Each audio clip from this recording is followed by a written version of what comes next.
there, tree lovers. Welcome to yet another episode of the Bonsai Stuff podcast. I'm Scott Martin from Bonsai Matsu. As always, I love your pleasure of your company. Thank you for listening in. And we're getting to the end of the first month of our winter period. Welcome to the end of June. Thank God. That's one down, two to go. And now it starts getting busy as we head towards that repotting time of, well, for me anyway, for July and August. Those last couple of months before we head into the spring period get exceptionally busy. And as I was walking around the yard the other day, I was doing my cleanup, as always, because it seems to be just crap everywhere from neighbourhood trees and trees in my yard. And my bonsai still dropping leaves every now and then on a few of the trees. And I was walking around and I was doing what I talked about last episode, talking about studying the deciduous form and seeing how beautiful it is and admiring it and just loving it. And a memory flashback that I want to bring up and talk about. When I was in Italy recently, I was there right at the end of their winter period, start of the spring period, and we were flying down some freeway at God knows how fast we were going.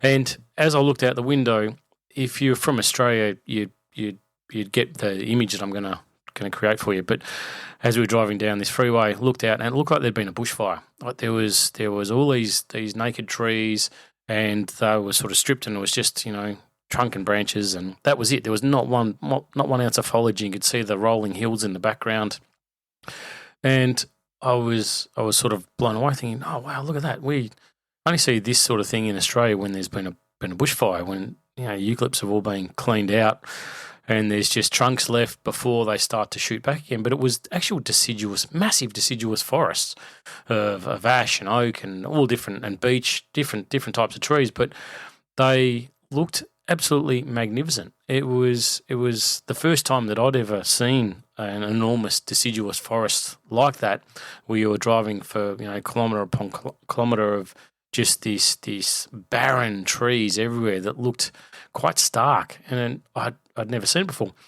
Went through there probably 3 weeks later, same area, and all that beautiful spring growth had come out. So it was a delight to see. But I must admit, when I first saw it, I did think of our summer seasons where we do get these bushfires go through areas and they get decimated, but then they bounce back to life in the Australian environment. Anyway, I want to talk this episode of the podcast about working on smaller bonsai, on smaller trees.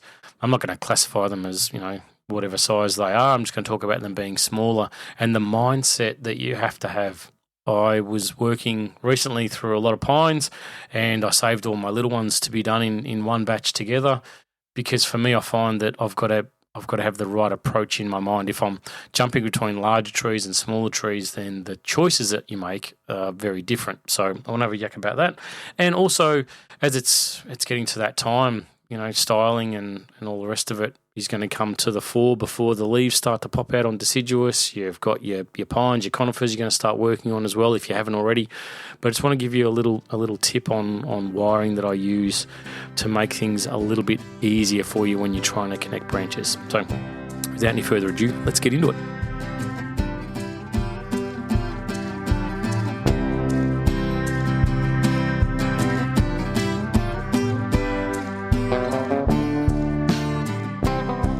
Small bonsai, ones that you can easily pick up with one hand. I'm going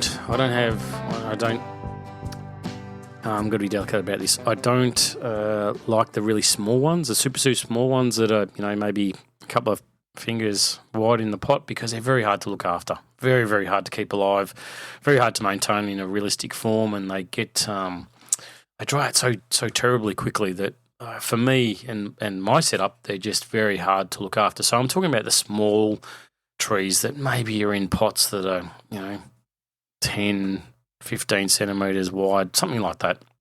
Small enough to carry with one hand, nice and easy. They're what I classify as the retirement bonsai, because you can certainly look after them, and they're robust enough that they will, handle. For me, they'll handle the warm weather that we get without fading quickly and without needing to be watered every 30 minutes. But you need a different mindset when you're working on those trees. Normally, when you're working, I'm going to talk about this from the pine perspective, but it applies to everything, basically. Normally, you love you strive for back budding on your trees, because you've got to keep that bud conveyor going. You've got to have it where as the branch gets too long, you've got to come in and you've got to terminate and push from something in a bit closer. Now, what I've found with a lot of my trees is that there's excessive back budding on the pines in nice and close, like in the junctions, because you're constantly working these things back to keep them nice and short. There's a lot of these buds start to explode. And on first glance, you'd look at it and go, that's fantastic. I've got the bud conveyor, everything's looking beautiful. Like, I can really shorten these branches significantly. But sometimes you can have too much back budding. It can get too thick and too dense. So then something that you're planning on becoming a branch or becoming part of the apex or developing into the silhouette or whatever it's going to be, that bud dies because it's crowded by all the other stuff around it too. So my mindset when I'm working with the super small stuff or the small bonsai in my collection is to make sure that I'm still allowing light and air to get in there no matter what. And that can be at the expense of some of this back budding that you pray for, that you put your hands together and talk to the bonsai gods and say, please, if you can just bud back in here for me, that'd be great. But when it gets to be too thick, too dense, you still need to open it up. So don't think about the canopy, don't think about fullness, think about light and air getting in there still. And one of the most important things when you're working with small trees is that difficult cutback. It's really, really hard. Like, you've got to. I talk about your perspective and getting away from the tree and looking at it from a distance. Taking a photo is awesome because you can look at a small tree in a photo and analyze it a lot better than when you've got it sitting in your hand and it's up close, because you want a healthy amount of foliage. You want a beautiful, lush coloured tree, but you can often leave branch extensions on there too long on small trees. I see it all the time where trees come in, they're very broad. They're sort of like a bit of an umbrella shape where they've got out so far from the shape of the tree because there's that fear to cut back some of the new growth. So taking a photo and turning your back to the tree and looking just at your phone where you've taken the photo, you'll often see things that are outside the silhouette or the shape or the design or style that you're working for with your little tree, and you'll make compromises when you're up close to it. So looking at it from a different perspective will be massive. It'll make a big change for you, and you'll be able to get in there and make those cuts. I find that that's one thing that I'm always guilty of when I finish looking at the trees. Like, I'll get in there nice and close. I'll be plucking. I'll be cutting. I'll be removing some of those inner buds that have grown that are just too thick and too dense. I'll get a nice looking silhouette on the tree and I go, oh, that's fantastic. I'll put it back, sit away, take a photo, have a look at the photo and go, why is that so far? Why is it sticking out that far on that side? Like, I'll look at the tree and go, it just looks massive. Like, it's extending way beyond the silhouette of what I want. But when I'm up close to the tree, I'll look at it and think, that looks beautiful. Look at it from a different perspective, and it looks way too wide. So that's where I'll get in. I'll chase back some of these longer buds or longer branches, and you just have to terminate them. So that's where the mindset is different drastically from when I'm working on my bigger trees. I find that bigger trees, if something's sticking out, let's pick a size, 3 centimeters. It's sticking out 3 centimeters on a tree that's got a width of a canopy that's 50 centimeters. That's nothing. That is absolutely, you won't even notice it. 3 centimeters on that width, you might see a little bump in the foliage somewhere along the way, but it's only minor. It's not significant. You take 3 centimeters on a tree that's got a width of a canopy that is maybe 15 or 20 centimeters wide. That's significant. That's a massive amount, and that could just be one bud, it could be one branch, it could be one extension, it could be one little thing, and the mindset that you have to think of when you're working on these small trees is that if it's too long now, if that 3 centimeters is slightly too long now, when that grows in spring, it's going to be way too long. And I'm going to have wasted the opportunity to have removed it and let a bud that's back in further on that branch or back at the trunk or whatever, that bud conveyor, I've missed the opportunity to allow that to grow into that space and fill the silhouette for me. So I'm not talking about taking your trees and hacking them back. What I'm talking about is looking at them and getting the proportions right. Proportion, when you're talking about a small tree, is super critical. It's probably the most important thing that you've got to get right, is that proportion, because it wants to be a big tree. Just because you've got it in a little pot, just because you're saying, okay, I'm going to classify you as a X centimeters tall tree, whatever it is, the tree doesn't give a stuff. Like, the tree is saying to itself, first chance we get, we're gone. We are going to push out as far and fast as we can, and we are going to get that sunlight, and we're going to grow tall. Just because you've got it in a small pot doesn't mean the tree turns around and goes, cool, I'm just going to be a little tree. So you've got to manage every single need completely differently from a tree that's allowed to grow a lot bigger and has a lot more foliage on it. When it's a small tree, your mindset on working on them and fertilizing and repotting and everything like that has to change. Talk about repotting. I don't want to get too heavy on this, but I get asked quite a lot about soil mixes that I use for my smaller trees and whether I go to a smaller size particle for smaller size trees. Just remember what I just said about that tree doesn't realize that it's a small tree. It wants to be a big tree. And just because you're putting it in a small pot, it really doesn't care. Like, it wants to grow big. So the root system on smaller trees is going to grow and develop exactly the same way as what a bigger tree would, one of your bigger bonsai. So for me, my approach is to use exactly the same mix, same size components, everything, because the tree is going to grow and respond exactly the same way. Just putting it into a smaller pot and giving it smaller size particles is not going to benefit the tree. If the tree grows really well in whatever size mix it is that you're using, and I'm not going to force my size onto you, it's whatever you do. If your tree and a larger tree is growing really well with a certain size mix, then the root system on a smaller tree of the same variety, same species, is going to grow exactly the same way. The only time you might use smaller size particles is based on the physical nature of the pot itself. And you might find that when it gets super small, that particle size, around the 7 mil mark, might start to get too big for the pot. So you might need to change it based on the pot, not on the tree. The tree's roots are not going to grow differently just because you've got it into a small pot. Right, so pushing that aside now, because repotting is going to be something obviously that gets talked about every year on year on the podcast, somewhere in the following months, because that's what's on everyone's mind. It's what I'm going to be working on. I want to come back to this proportions bit.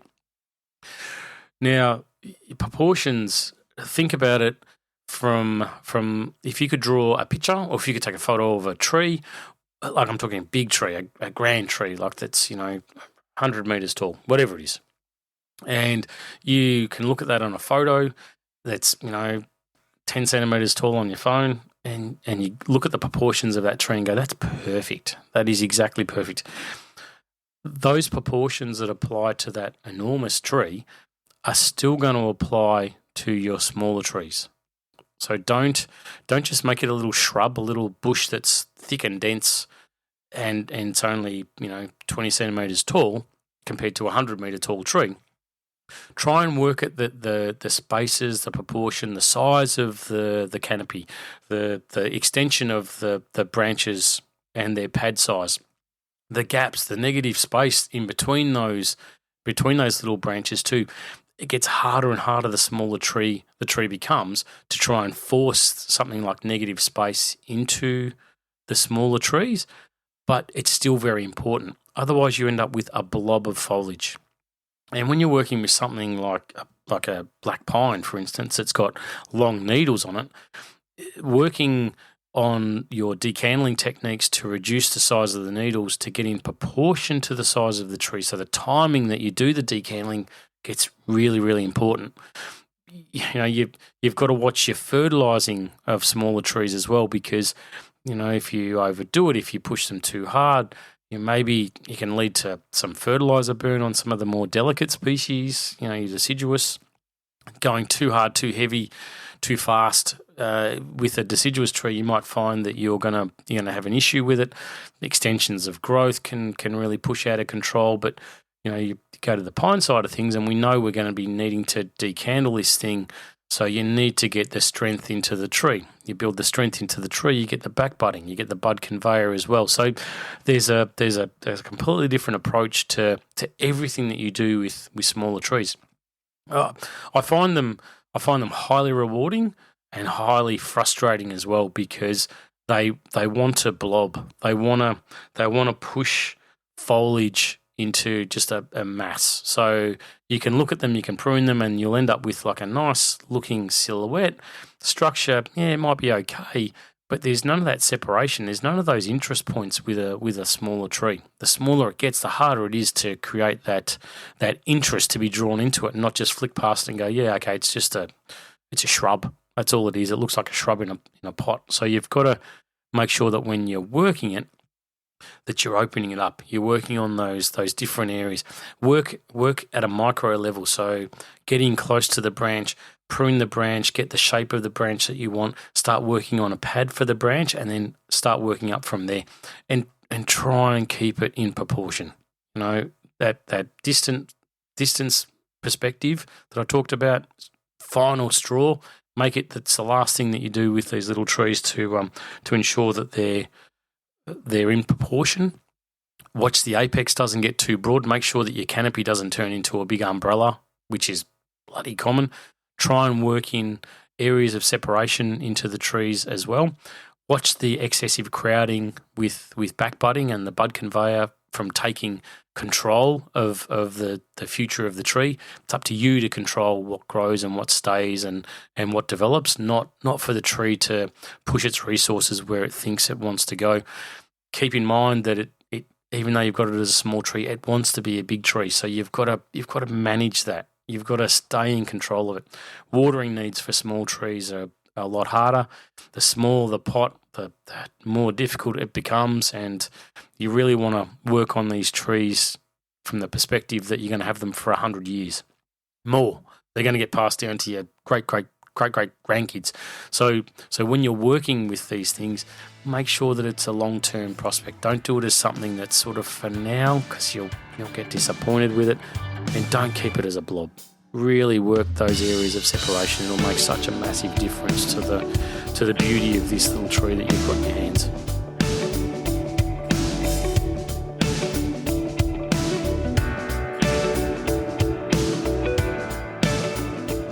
Wiring your bonsai is an absolutely essential task that you should not try and avoid. It's something that needs practice, something that needs to be worked on.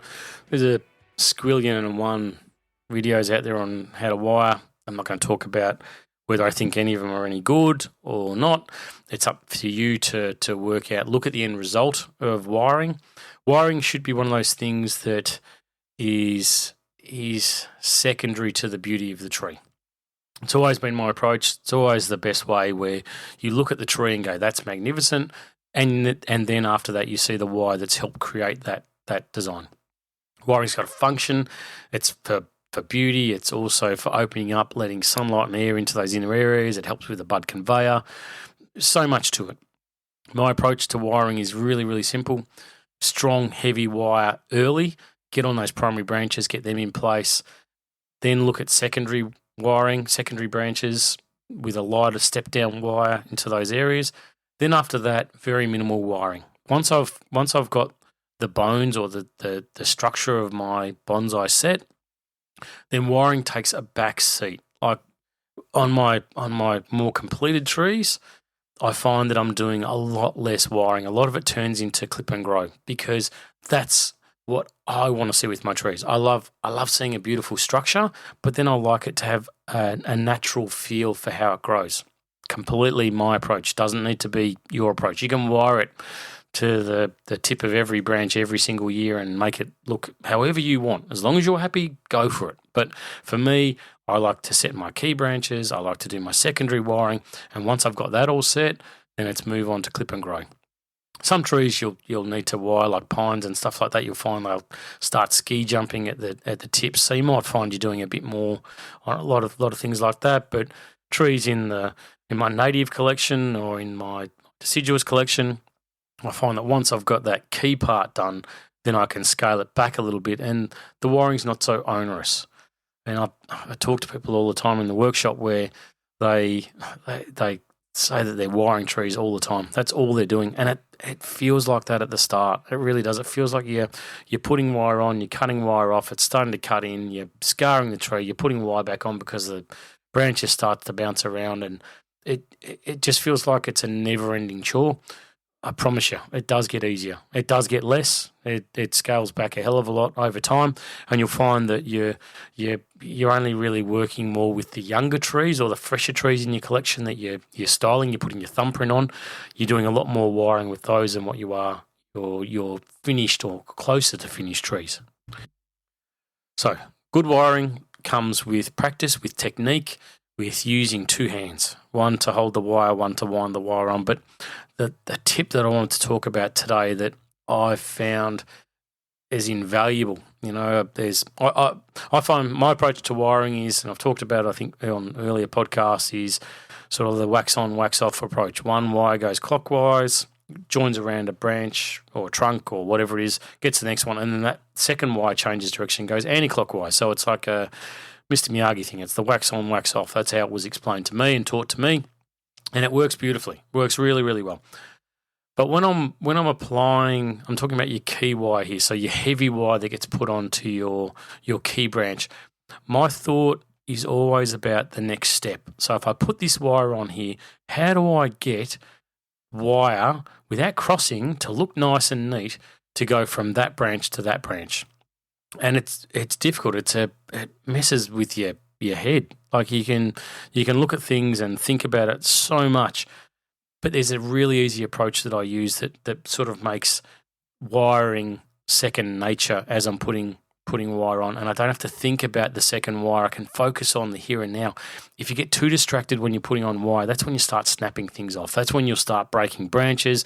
That's when you'll start letting heavy wire, especially the big thick stuff, start to slip on the branch. You'll start tearing bark. You'll start applying it too tight, too loose. It'll be crappy. It'll be sloppy work that you should have focused more on. So I find this simple approach that as I'm putting on my heavy wire, if I'm pushing wire down, pushing a branch down, then my wire has to start opposite to the direction that I'm pushing that branch. All right, so if I'm pushing that branch down, I want my first wire as it goes onto the branch to be on top. So it's tightening, it's tensioning as I'm pushing that branch down. If I'm pushing that branch up, then my wire is underneath. So the wire gets tighter as I push the branch up. The wire's underneath the branch and I'm tilting it up. That wire tension. So tension is the most important thing. So once I've done that first step to say up or down, which way is this branch going? All right, it's going down. Cool. My wire has to start on top of that branch. Simple. Forget about it. I don't have to worry about that anymore. Then as I'm winding the wire down that branch, you've got this clutter of branches, which it's in the real world, putting wire onto a branch is difficult because there's needles, there's foliage, there's leaf structure, there's branches. It's not easy. It's not like taking a stick and putting a wire on it, which you go, oh, that's easy. I can do that and I can practice on that. But in the real world, it's very different. So as you're putting that key wire down, the heavy wire, the tip is make sure that wire twists between every branch as you're going down. The reason for that is that when you go to connect branches with the second wire, the secondary wire, the lighter step-down wire that you're going to use, those secondary branches, then you can go without crossing the wire and follow that existing wire down. If you skip, like let's say the heavy wire as you're putting it on, you skip going between two branches, it'll mean that those two branches cannot be wired together because to connect them, because there's no main wire to follow through, you'll have to cross that main wire to get to the second branch. You'll have to loop over it, which looks dead ugly and it's unnecessary. So as you're putting down that first heavy wire, place the wire between every single secondary branch as you follow down that key branch. That way, the secondary wire, the step-down wire, so your first wire might be 4 or 5 mil, something like that. The second wire that you're putting on might be 2 to 3 mil, something like that to go to those secondary branches. You can make it that that wire will follow down the key wire and get from branch to branch. You'll always be able to connect two branches together, and that's the key to good wiring, is making sure that you connect two things together, two branches, whether it's, two key branches, primary branches, part way up a trunk, doing a loop around the trunk, going from branch to branch, or whether you're working on an individual branch, you've got to always connect the wire between two branches. Always flow away from the tree and connect the two branches together. So the last time I'll go through it, when you're putting down the key wire, as you're flowing down the branch and you're doing your loops, clockwise, anti-clockwise, whichever way it is, always have that wire go between those two branches. If you find that the area is too dense, like there's too many branches in that area, then it might be that you need to start cleaning some of it out, because I'd say that whole area will be too thick and too dense and you won't have enough sunlight in there. So if you can't easily put that wire on, then you'll need to probably do a clean out prior to putting the wire on there. But get that wire to flow between every single branch, and I promise you, you'll always have the ability to join two branches together with a secondary wire without the need to cross the primary wire on the branch. Wiring is one of those things you need to practice. Very hard to talk about, very easy to show you. But if you get that wire on, I promise you, your wiring will take a step forward.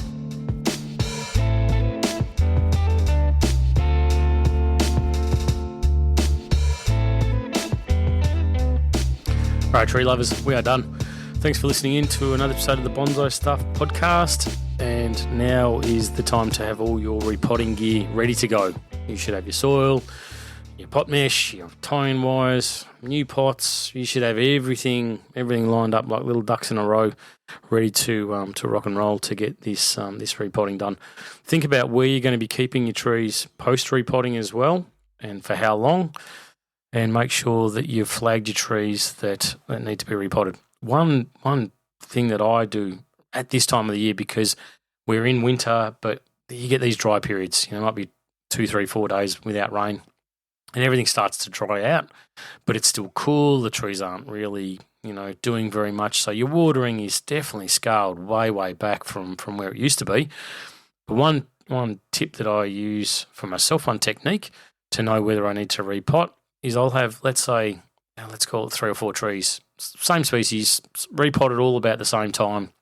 I've got little tags which tell me when stuff's been repotted, but you have them all lined up there, and I come along with my water hose. I come along, water all those trees, fill up the pots so there's water just sitting in there. They've all been allowed to dry up for the same amount of time. So when I water these trees, they've all got exactly the same potting mix, they all same variety. Everything is as close to the same as possible. When I water them, I can time it and see how long the water takes to permeate through the structure and get through the pot. And if they're all about the same size pot, when you see it break the surface, I go, that one's okay. That's still got some capacity there. The water flows through easy. But other ones that I look at that maybe take a hell of a lot longer, the water actually pools there and doesn't permeate through that soil. When they're exactly the same trees, they're the ones that I've flagged. Even though it might have been done quicker or more recently than what I would normally allow. Like, let's say I've got a figure in my head of, say, 3 years for repotting, and it's been 2 years. When I water a tree like that and I see that it's starting to pool in top and it's not flowing through like it should be, then that's one that I'll definitely put onto the bench for repotting. It might be, the root growth has been far more aggressive, and it's run out of space, and I don't want to wait another year. That's the thing with repotting. You miss the window this year. It's a hell of a long time to wait with that tree going through a really hot summer to see whether it's going to be okay or not.